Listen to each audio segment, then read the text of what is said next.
East China सी में उड़ान भर रहे हैं चीन के फाइटर जेट्स और ये जापान को बिल्कुल पसंद नहीं आ रहा है। मियाको और सेंकाकू के पास उड़ान भर रहे हैं चीन के फाइटर जेट्स।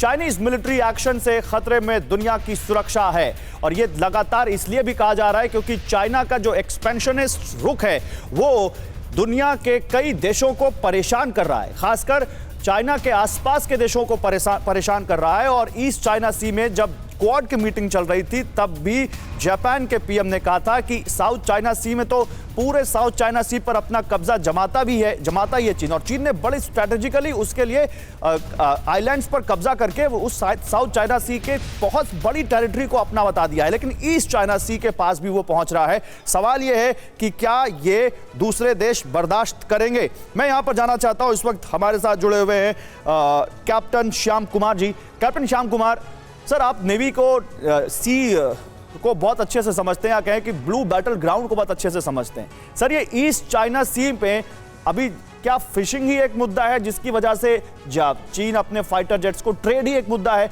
या इसके अलावा आपको लगता है कि चीन को मैसेज देने की भी कोशिश कर रहा है? बहरहाल देखिए, जब समुद्र की बात आती है तो नेवी का ऑफिसर होने के कारण मेरा हौसला थोड़ा बुलंद हो जाता है बोलने का। समुद्र की लड़ाई जो है, जैसे सारी दुनिया जानती है, जो नेवी है हर कंट्री की, वो एक डिप्लोमेटिक इंस्ट्रूमेंट के रूप में यूज की जाती है और ये लगातार यूज की जाती रही है।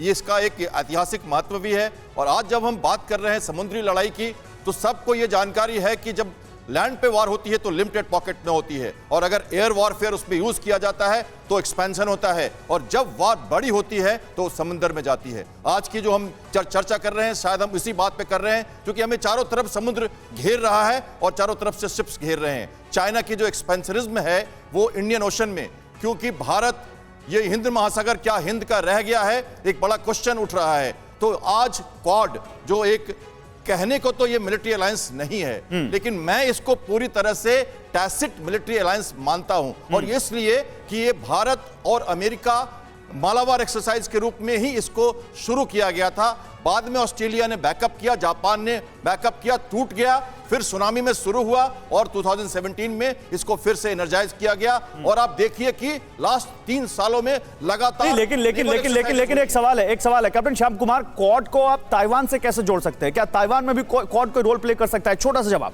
बिल्कुल बिल्कुल बिल्कुल बिल्कुल, क्योंकि ताइवान पैसिफिक रीजन का एक जगह है और चाइना का ताइवान से डायरेक्ट कॉन्फ्रंटेशन तो उनकी अपनी कल्चरल रिलेशंस और उनकी जो हिस्ट्री है उसके कारण है, लेकिन उसके थ्रू वो साउथ चाइना सी के दूसरे टेरिटरी पे इज इट केवल कल्चरल हिस्ट्री के लिए ही ताइवान पर चीन हमला करना चाहता है? मुझे लगता है नहीं। अड़ी सोमवार से शुक्रवार शाम 6 बजे सिर्फ TV9 भारतवर्ष पर।